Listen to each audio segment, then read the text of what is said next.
into where the Bulls are in the crossroads, probably off season or two that they're kind of facing here. But how would you evaluate Ayo Dosunmu's first two seasons as an NBA player so far? I like the first one. I didn't like the second one as much, Jeremy. And I mean, pretty much all of it can be tied back to the outside shooting, right? He shot, I think, 31%, just a hair over from three-point range in his sophomore season in the NBA. So he's always been willing to do whatever the Bulls have needed and asked, but he just didn't attract enough defensive attention to take that next step in his second year. And it's not completely shocking, right? Like, there's a lot of players in the NBA that come on strong as a rookie, and then, the 82-game season can catch up to him. The adjustments from year to year, teams figure you out a little bit. So, again, not shocking. It's not like by any means his NBA career's been derailed, but you want to see him take the next step for his sake. If he returns to the Bulls in free agency, that would be for the Bulls' sake, obviously. But look, we know, and we've said this 100 times, I think, when we've talked before, good straight line driver to the hoop, can get out and transition, has good basketball IQ, but you want to just draw that defense out a little more to open up space for yourself and for your teammates that slash the hoop and some of those stars. So, I mean, when you look at his offseason, it all comes down to being a more consistent shooter. Yeah, and he faced some big pressure early on in the season, right? Being the starter with Lonzo Ball out, and Lonzo, I think everybody knows, was such a connector, made everybody so much better. Why do you think he struggled in that role? Is it as simple as making shots? Yeah, that's certainly a fair part of it, but it was a lot to ask Ayo to do what Lonzo was doing, right? Because Ayo has a little bit more of the lead guard mentality going back to his days with the Illini, right? Yeah. Being a scorer, whereas Lonzo's happy to be the fifth option. There are games where Lonzo would be happy to score 3 points, and I'm not saying that Ayo wouldn't be happy with that, but those two are wired completely differently.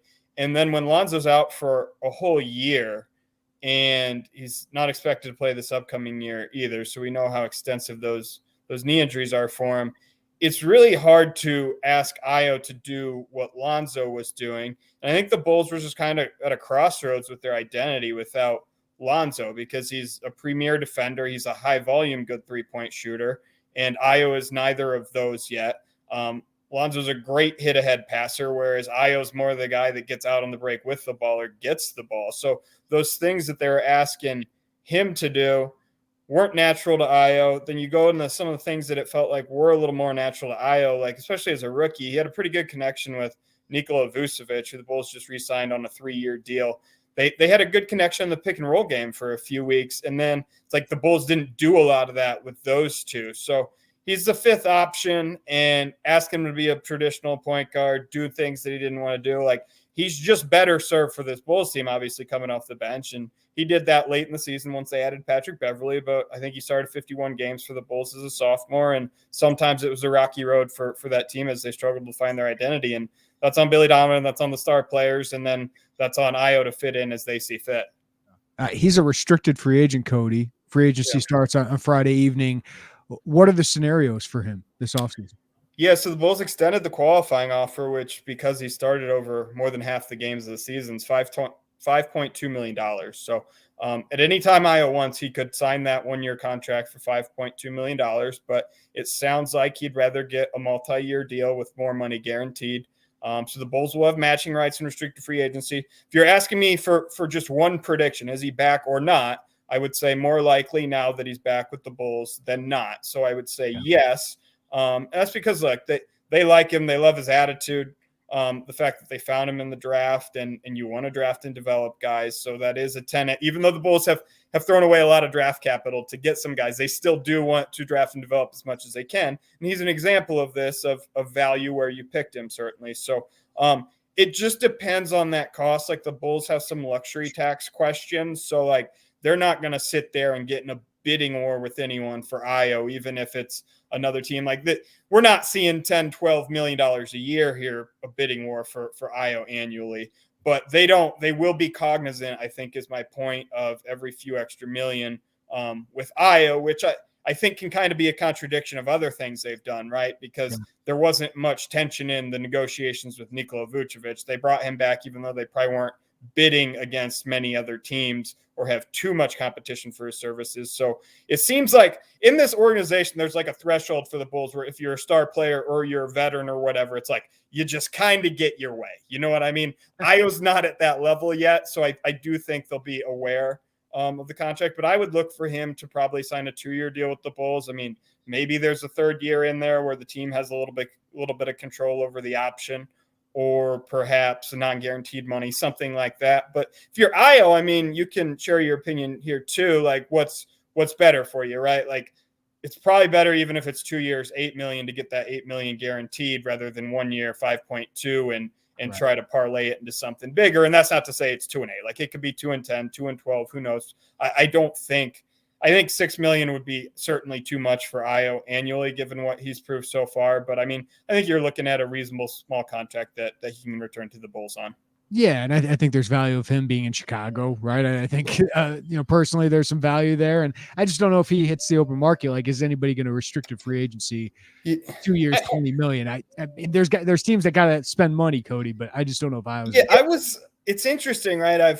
I listened to a ton of podcasts. I've talked to a few Bulls people about just this Io stuff, and it, like I said, seems more likely than not they'll come back. But like, I haven't really heard from anyone fits in free agency matching. And certainly when you're not a tier 1 or tier 2, tier 3 free agent, like there's not as much speculation around you. But it's weird because I don't have an exact team that he could go to. But at the same time, when you look at it, like because of the price range he'll be in, he could literally fit with any team that just wants a young guy or has some money to spend. And I think if you're the Bulls, I think that's the one thing I would be concerned about if I was the Bulls, as Io looks at other options.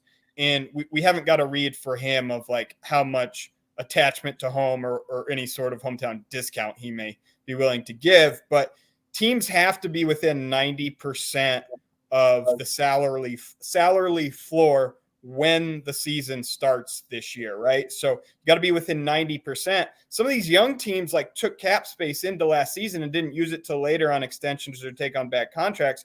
They'll feel pressured to sign and get to that floor, and they might want to overpay by a few million to someone like Io. So that's the one thing, if I'm the Bulls, I'd be keeping an eye on and be like, that's where I'm worried, is that teams are more inclined to spend money sooner this year than they would be in past years. So what do you think Io DeSumu's long-term outlook is in the NBA, Cody? I mean, I think he's a bench player in the NBA, a rotation guy. It's interesting too. Like we always have these discussions in sports radio and podcasts, like, can I win a championship with so-and-so as my star players? My number 1, my number 2, this, that. Like, I don't think you're winning a championship if Io's your 6th or 7th man, but if he keeps progressing, there's no reason he can't be in the rotation at the end of a rotation of a successful team. So again, that all comes back so much to his shooting, right? Like I feel like we kind of know what he is elsewhere as a player, right? Like he's a solid defender. He's not a lockdown defender. Like you're not throwing him out there on someone who's averaging 30 a game and efficiently and being confident that he's going to slow him down, but he plays well within the system. He generally knows where to go. He does a pretty good job fighting through screens most of the time. Now, the Bulls at times got in disarray, sometimes against good teams defensively in the last couple of years. But all in all, like I feel like there's a foundation of, you know, what you're going to get from him night to night, and it goes back to the shooting element. And once again, not a lead playmaker for others, not a guy I envision averaging 7, 8, 9 assists in the NBA at any point, but knows where to pass the ball if he has attracted attention. So those are the things that I point as a playmaker. And he's not a premier athlete in the NBA by any sort whatsoever. So I think that probably limits his ceiling in some ways when you're looking at what's his future role. That's probably why it's not starting material long-term on a good team, which isn't to say he won't keep getting starts the way the NBA goes and how he has been reliable.